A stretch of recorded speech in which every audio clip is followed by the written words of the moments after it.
Bonjour, c'est Cryptolyse. Aujourd'hui, on va faire notre point hebdomadaire BTC et en même temps, on va revenir sur ce qui s'est passé au niveau du marché parce qu'on est arrivé sur un certain nombre de choses. Donc, je vais aborder, avant de faire l'analyse justement du BTC, ce qui peut nous arriver cette semaine, je voudrais revenir sur plusieurs choses. Première, c'est l'USDT, ensuite l'UST et je vais terminer sur tout simplement la notion de l'évolution de la blockchain, là où on en est au niveau de la technologie, pour essayer de prendre un petit step back et comprendre un petit peu justement l'analyse que je vais vous proposer par la suite. Alors, déjà, je veux revenir sur quelque chose, sur le FUD qui se fait autour de l'USDT, d'accord, parce qu'il y a beaucoup de personnes qui confondent la notion de stablecoin, entre un stablecoin qui est back 1 pour 1, et l'UST par exemple, qui est un stablecoin algorithmique. C'est deux choses séparées. L'USDT est back. Oui, actuellement, il y a eu des problématiques il y a 6 mois, 9 mois, sur notamment les dernières audits de USDT, où il manquait en effet une partie de d'or, mais la dernière audit qui date de il y a quelques mois, a montré que ce n'était plus le cas. Donc il faut arrêter avec le FUD. Dessus, c'est quelque chose, c'est Ether, ça reste une très grosse société, je suis d'accord, USDC a montré qu'ils étaient aussi là, ça recule, mais néanmoins, USDT reste quand même majoritaire, d'accord? Il faut arrêter ce FUD qui se trouve autour, c'est pas parce qu'elle a des pegs, donc là sur le graphique on voit un des pegs qui vous paraît énorme, oui, mais non, en fait, juste qu'on remette bien, je veux dire, moi j'ai déjà vu des cours en Forex vraiment s'arracher, et ça reste du Forex. Enfin, à un moment donné, ça reste une conversion entre deux assets. Quand on a un volume qui sort suite à un crash, comme on a vu à cause de l'UST, principalement, et des marchés, forcément, on va avoir des assets qui vont sortir. Donc, qui dit asset qui sort, égale des pegs temporaires, mais c'est logique. Derrière, il ne faut pas... Enfin, il faut arrêter d'avoir cette peur continuelle, globalement, d'un dépeg de l'USDT. Et pour être totalement franc, si on se retrouve sur un dépeg de l'USDT, le marché crypto va avoir beaucoup de mal à s'en remettre. Et là-dessus, je vais embrayer sur le marché crypto. À un moment donné, il faut comprendre que c'est pas juste des assets qui sont dans le vent, c'est des énormes sociétés, c'est des énormes startups, c'est des licornes, c'est des injections de liquidités et de fonds continuels sur des hedge funds, sur des grosses sociétés, sur des gros acteurs qui sont en train d'effectuer. Enfin, à un moment donné, enfin, c'est pas quelque chose qui va partir du jour au lendemain. Je vais continuer après, je reviendrai dessus tout à l'heure, mais voilà, il faut arrêter avec le feu autour de l'USDT, il faut arrêter d'avoir peur, c'est pas parce que vous avez ressenti une peur extrême quand vous avez vu la chute et la cassure du BTC du pipe, ça fait quelque chose que je vous préviens depuis très longtemps, qu'on va passer en dessous, qu'il y a une grande force, grande chance qu'on descende en dessous, on est descendu en dessous et on a ravalé, on va le revoir tout à l'heure. Mais à un moment donné, il faut décorréler la peur que vous ressentez avec la réalité. C'est deux choses séparées, je vous ai posté notamment sur le Discord et sur le site cryptois.fr maintenant, elle est disponible, qui est la notion de psychologie, la notion de FOMO, parce que du coup, le FOMO, il est aussi dans deux sens, hein. Il est dans la peur, dans la peur de louper une opportunité, mais une opportunité aussi à la baisse. C'est-à-dire qu'il y a beaucoup de gens qui ont acheté la chute à levier et qui se sont fait liquider et qui ont accentué justement la chute qu'il y a eu. Il y a beaucoup de personnes à côté, par contre, qui ont vu que la technologie en elle-même était saturée, qu'il y a beaucoup de blockchains qui ne répondaient plus, ou en tout cas qu'il y avait trop de transactions, et donc impossibilité de déplacer les liquidités, donc il y a beaucoup de personnes qui se sont dit « Ah, c'est le crash, c'est la fin », et ils sont sortis massivement, et c'est des choses que l'on voit ici, sur ce type de cluster, et il faut comprendre que des personnes comme UST, qui sont sorties avec derrière une grosse perte, bah forcément, je pense qu'ils vont pas toucher les cryptos avant très longtemps, et je peux comprendre pourquoi. Et donc forcément, avec le peu de capital qu'il leur restait, ils sont sortis totalement, et c'est logique derrière qu'il y ait une sortie de capitaux qui se fasse quand on est sur une chute, parce que tout simplement, les personnes se disent « Ok, ça devient trop risqué », ne comprennent pas forcément ce qu'il y a derrière, et justement sortent du marché global, et donc on a une fuite de liquidité. Donc ça, il faut vraiment le prendre en compte, et à partir du moment où on l'a pris en compte, on relativise un petit peu. Si tu aimes mon contenu, like, partage et abonne-toi, ça m'aide énormément. Alors, je reviens sur l'UST parce que déjà j'ai dit, je pense, des bêtises la dernière fois, donc je vais revenir dessus, histoire de préciser.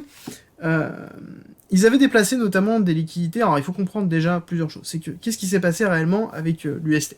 Alors il y a beaucoup de théories sur une attaque combinée de Citadel et de BlackRock, donc qui a été niée massivement. et je pense que on ne le saura jamais. Dans tous les cas, clairement, je pense qu'il n'y avait pas forcément besoin d'une attaque pour entraîner ça. C'est un cycle qui est classique pour un algorithmique, si jamais derrière les mécanismes ne sont pas activés suffisamment rapidement. Chose qui a été le cas avec l'UST, et derrière, je pense, une très mauvaise gestion de Duno. A posteriori, quand on regarde un petit peu ce qui s'est passé et la communication qu'il a effectuée suite à ça, on peut se poser des questions, et justement, je vais vous expliquer pourquoi.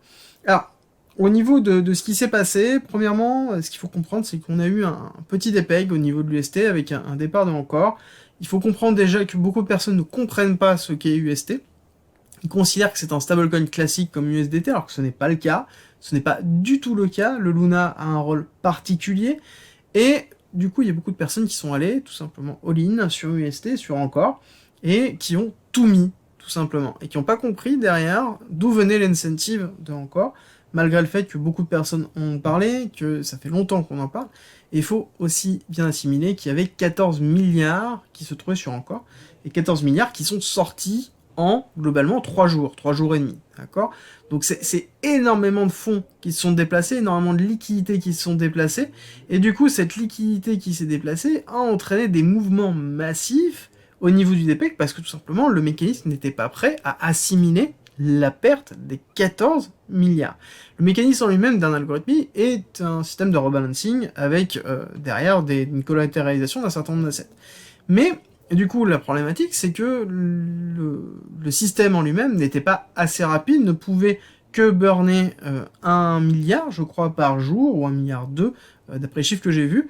Et forcément, quand on a 14 en 3 jours qui sortent, c'est normal qu'on puisse pas sortir. Parce que derrière, il y a aussi une peur qui s'est effectuée, et quand on a vu la chute qui s'est faite, et c'est là où je vous dis que globalement, pour moi, il y a une erreur monumentale qui a été faite par Duno, qui a été déjà son absence de réaction. Il n'y a eu aucune communication, à part vous inquiétez pas, je suis en train de préparer un plan, et que globalement 20 heures après, ou je sais plus, 24 heures après, le plan c'est vous inquiétez pas, ça va bien se passer, on va juste accélérer. Bon, bah voilà, 2 jours après, on se retrouve sur quelque chose qui est totalement plombé. Là, on a le cours. On a même eu la blockchain Terra qui s'est arrêtée pendant un temps pour éviter tout simplement une attaque 51, et qui est en train de repartir. Et globalement, on se retrouve dans quelle situation? On se retrouve dans une situation où, et c'est là où j'avais dit une mauvaise chose, où je pensais qu'ils n'avaient pas vendu la totalité des BTC. En l'occurrence, si, ils ont vendu la totalité des BTC. Ils avaient collatéralisé une partie des BTC pour emprunter 1,5 milliard, donc ils avaient déplacé les BTC sur une autre adresse, donc c'est pour ça qu'on voyait le fonds qui avait diminué, mais cette autre adresse, à l'heure actuelle, est vide, et ce qui est dommage, c'est qu'on n'a pas eu de communication dessus, on n'a pas eu d'informations, mais il y a de grandes chances que ça a été tout simplement dump pour pouvoir réajuster le pay. Donc ça veut dire qu'ils ont liquidé une grosse partie de leur capital, il leur reste une partie d'Avax, il y a un petit peu justement 2 fonds qui sont encore présents. L'Avax est quand même très bas à l'heure actuelle. Je pense pas qu'ils vont aller dump maintenant, mais voilà, ils ont quand même encore un petit peu des capitaux qui sont faits. Maintenant, la question qu'on se pose, c'est 2 choses. C'est quel est l'avenir de Luna? Je vais pas y répondre tout de suite, mais je pense qu'il faut laisser le temps tout simplement de se stabiliser. Ça a été un choc pour beaucoup de personnes, parce que déjà il y avait une mauvaise information de beaucoup de personnes qui pensaient que l'UST était un stablecoin classique, donc il y a eu vraiment un choc très fort, et ce choc-là entraîne de toute façon une réaction très forte. Donc il faut patienter, il faut attendre, voir ce qui se passe. Dans tous les cas, derrière il y a la blockchain Terra. Sur cette blockchain Terra, il y a notamment un certain nombre d'applications, il y a un certain nombre de développeurs qui sont présents, qui poussent justement tout ce système-là. Et donc, pour moi, Terra n'est pas abandonné. Et donc, il faut bien avoir l'idée ça, et bien se dire que derrière, il y a plein d'autres choses. Et voilà, il faut donner le temps, il faut regarder, prendre le temps de regarder de loin. Est-ce que ça se fera avec Luna? Est-ce que ça se fera autre chose? Est-ce que ça se renommera? On ne sait pas, mais dans tous les cas, pour moi, l'écosystème a quand même du potentiel, faut voir. Et derrière, en effet, il y a eu des grosses erreurs qui ont été faites, ce qui a entraîné ceci. Et la grosse erreur aussi qu'on a, c'est qu'on a laissé faire. On a laissé faire, tout simplement, la possibilité. Il y a eu l'appât du gain de l'incentive qui s'est effectué, avec une collatéralisation générique qui s'est fait de Terra. Donc il y a eu un impact massif au niveau des crypto-monnaies. Un impact massif qui est une peur tout simplement d'un écroulement total suite à Terra, et c'est pour ça aussi qu'on a eu une accélération de la baisse. Beaucoup de personnes, tout simplement, sont aussi sorties des positions. Il y a eu beaucoup de clusters de liquidation suite à cette peur, et ça nous montre un certain nombre de limitations. Premièrement, une limitation qui va être liée au leverage sur la DeFi, c'est-à-dire que beaucoup de positions ont été liquidées suite aux leviers qui ont été effectués, notamment sur la DeFi, et il y a des setups très complexes qui permettent d'avoir de la collatérisation en boucle avec du levier, et donc forcément là-dessus, sur une volatilité comme on a eu, se sont fait liquider, et impossibilité de rajouter du collatéral, parce que tout simplement, les blockchains étaient saturés. Et donc là, on arrive sur l'autre chose importante, c'est qu'on a une intriction de l'ensemble des blockchains, donc ça veut dire que l'ensemble des blockchains est un écosystème global, donc là c'est excessivement positif, parce que c'est ce qu'on cherche, justement, la notion d'interopérabilité, mais ça veut dire aussi qu'on réagit tous ensemble sur la même chose, ce qui est logique. Et donc, toutes, quasiment, ont été, à part, en effet, Avax, qui a été quand même beaucoup moins touché, mais toutes ont été saturées en termes de transactions. Et donc, ça nous montre une limitation technologique, tout simplement, une limitation de la technologie qui montre que, à l'heure actuelle, la technologie existe, fonctionne, oui, mais on n'est pas capable de pouvoir, notamment, la scaler. Il y a des problèmes de congestion, et ça on le sait depuis déjà un certain temps, mais là ça nous le reprouve en quelques heures, la problématique des frais de transaction, la problématique de congestion, la problématique de scalabilité, et la problématique que, une fois que c'est bloqué, c'est très compliqué d'en ressortir. Et justement, c'est une image de ce que a besoin tout simplement les blockchains pour évoluer. Il leur faut, je pense, du temps pour que la technologie derrière mature. Et là, c'est là où je veux en venir, c'est que la technologie derrière, il faut pas oublier que quand on voit en fait des cours comme ça, c'est pas que des cours, d'accord? Donc là, c'est un marché secondaire. Oui, il y a une partie de manipulation, il y a une partie de business, il y a une partie d'émotion qui se retrouve dans le price action, dans ce qui se passe, dans les volumes. Enfin, il y a de l'analyse technique qui peut être fait, mais derrière, il faut comprendre que c'est des assets qui sont backés sur une technologie, sur quelque chose qui existe et qui est tangible, qui sont des sociétés qui lèvent des millions régulièrement. Et ça, il faut vraiment le mettre en tête. Est-ce que la chute de l'UST, ou même ce qui s'est passé réellement là, est-ce que c'est quelque chose qui va mettre en danger les blockchains? La réponse est non. La réponse est clairement non. La technologie va rester quoi qu'il arrive. C'est une technologie qui répond à vraiment des problématiques sociétales, donc il n'y a aucune raison de voir la disparition de cette technologie-là, et du coup des assets qui sont liés autour de cette technologie-là.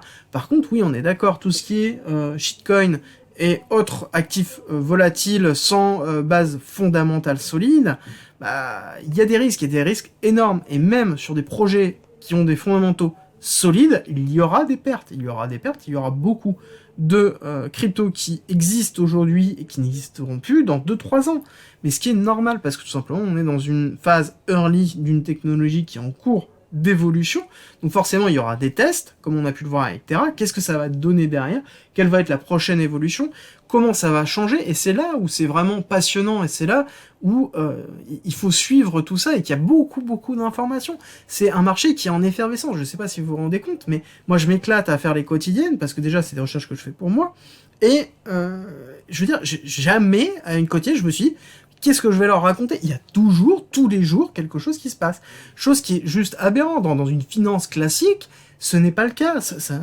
Quand je fais des analyses classiques financières ou d'actions, c'est beaucoup plus lent, c'est cyclique. Là, ce n'est pas le cas. Et donc, il faut vraiment comprendre ça. Et c'est moi, en tout cas, c'est ce qui m'aide à relativiser et qui fait que je suis totalement serein. Et même dans ce qui s'est passé, je suis totalement serein. Parce que, comme je vous l'explique depuis très longtemps, il faut, dans tous les cas, contrôler son exposition, c'est ce qui vous permet de gérer un petit peu tout ce qui peut se passer et tout ce qui se gère par la suite. Voilà.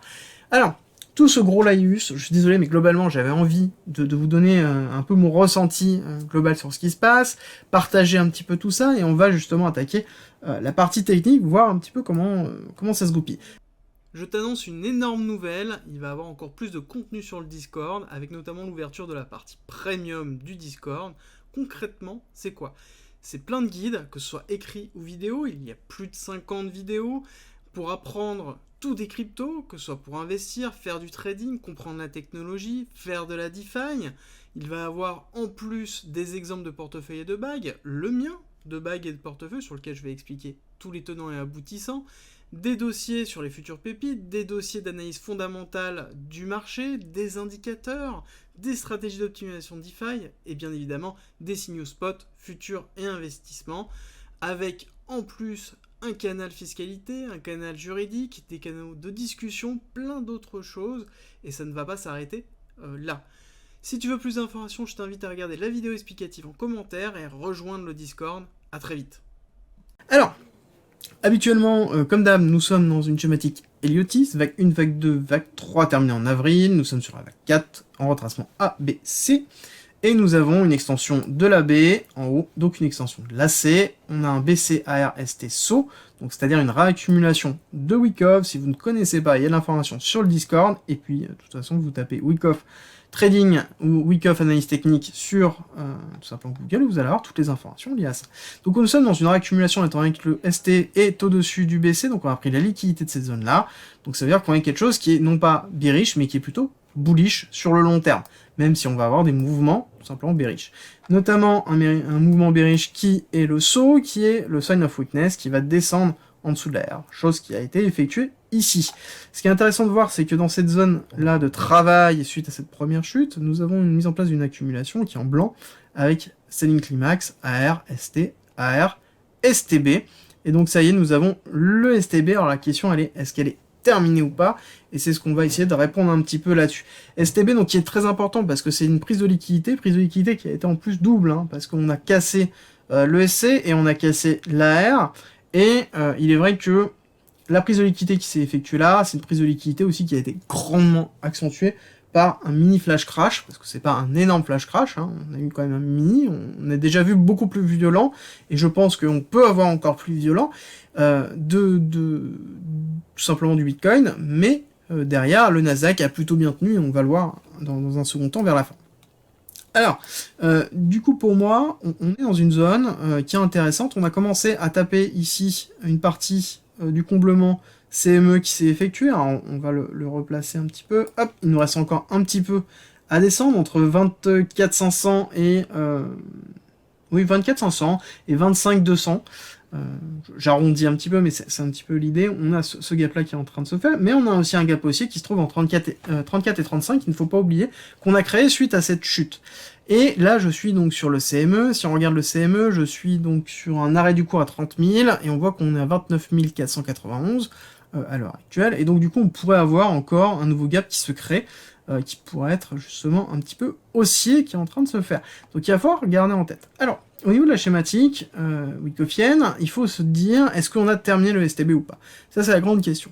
Comment on sait si on l'a terminé? Bah, tout simplement, on doit avoir une réaction haussière qui doit être forte, marquée justement par une prise de liquidité haussière. Donc, pour moi, on doit aller rechercher sur quelque chose de haut pour finir le STB.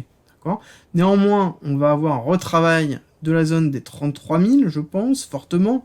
Zone importante parce qu'on a beaucoup de liquidités qui se trouvent au-dessus de 31 jusqu'à 33 000, qui sont des liquidités de short. Beaucoup de personnes sont en train de shorter, ce qui est excessivement positif, notamment pour une reprise haussière.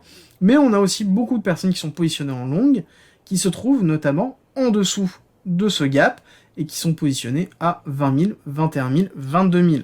Donc on a vraiment, là on se retrouve vraiment entre deux poches de liquidité, et on a un affrontement qui est en train de se faire très fort entre les boules et les bières, entre ceux qui voient le marché, et donc ça veut dire qu'on a une tendance de psychologie qui est en train de shifter, qui n'a pas encore shifté, qui est vraiment en train, nous sommes actuellement en train. On a une structuration des liquidités qui se fait supérieure, qui se fait inférieure. Et donc, forcément, là, le prochain mouvement va déterminer un petit peu le shift qui va avoir lieu. Et on peut avoir de la manipulation quand on est justement dans une phase d'incertitude, c'est là où on a la meilleure manipulation possible. Donc il est très fort probable de voir un mouvement suivi d'un mouvement inverse. Donc par exemple une augmentation à 33 000 suivie d'une chute ici et d'une réaccélération haussière, d'accord? Ou à contrario, on pourrait très bien avoir l'inverse, c'est-à-dire forcer les shorters, aller chercher ici, pourquoi pas un mouvement très puissant, fort, 20 000, hop, réaccélération, 30 000, continuité baissière pour aller chercher un petit peu plus bas ceux qui sont repartis à la hausse, donc là aller chercher par exemple les 20 000 ici, et ensuite repartir à la hausse. Ça peut très bien être cette schématique-là. Donc, il faut faire très attention ici, tant qu'on n'a pas des signes décisifs. Alors, qu'est-ce que va être un signe décisif? Pour moi, déjà, il faut casser, ici, récupérer ce gap, casser ce gap et aller chercher notamment les 40 000. Les 40 000 sont vraiment un break of structure mineur fort qui va permettre de pouvoir déterminer une reprise haussière. Tant qu'on n'a pas break ce niveau-là, pour moi, on est sur un travail bas et il faut être patient. Comme je vous le dis depuis le début, hein, je veux dire, je vous l'ai annoncé depuis très longtemps qu'on allait casser là-dessus. Je vous l'ai annoncé depuis qu'on est quelque part par là, là, ici, enfin tout le long. Globalement, je vous l'ai annoncé. Mais c'est juste qu'il faut être patient. Il faut bien comprendre que globalement, je vous bassine avec cette histoire depuis 100 jours, 3 mois. Globalement, un petit peu plus de 3 mois. Donc forcément, à la longue, c'est long. Mais voilà, c'est le cours, il faut être patient. C'est pas parce qu'on est sur des actifs qui sont ultra volatiles que la patience n'est pas de mise. Et donc, il faut être patient sur ce qui va se passer et prendre un petit peu de recul. Prendre un petit peu de recul. Là, c'est une vue semaine, donc on va voir comment on va la clôturer. Mais on voit qu'on est au-dessus. Actuellement, on est en dessus du plus bas qui est en train d'être effectué. Donc on a bien une prise de liquidité, mais si on n'a pas ici une bougie qui est clôturée, bah tout simplement, les chartistes vont vous dire « Oh, bah c'est bon, tranquille, on est bien. » On est bien, donc ça veut dire que très bien, on pourra avoir ici une bougie qui se clôture au-dessus, donc tout simplement une vision hebdomadaire positive, donc les personnes vont se placer en longue, donc placer la liquidité au sud, et donc on pourra avoir une bougie début de semaine prochaine très agressive basse, et ensuite une remontée qui peut être effectuée derrière, avoir un peu la même schématique qui est en train de se découper là. Donc il va falloir surveiller justement la clôture de cette semaine qui va nous donner une intonation et un petit peu le ton de ce qui va se passer. L'autre élément qu'il faut bien prendre en compte, c'est que derrière nous avons un contexte macroéconomique qui est très dur, mais qui est en même temps positif, c'est-à-dire que la BCE a ça y est annoncé qu'ils se réveillent, ils vont augmenter les taux, ce qui est voilà, quand même un peu en retard, mais bon, comme d'habitude. Et donc forcément, on a un poids qui est en train de se faire sur l'économie parce qu'on sait qu'on va avoir une remontée des taux qui va être effective. Je pense qu'elle n'est pas encore pricée, je pense qu'elle va se pricer un petit peu plus tard, et notamment en juin-juillet, on risque d'avoir un peu de turbulence qui va s'effectuer, mais on verra un petit peu plus tard.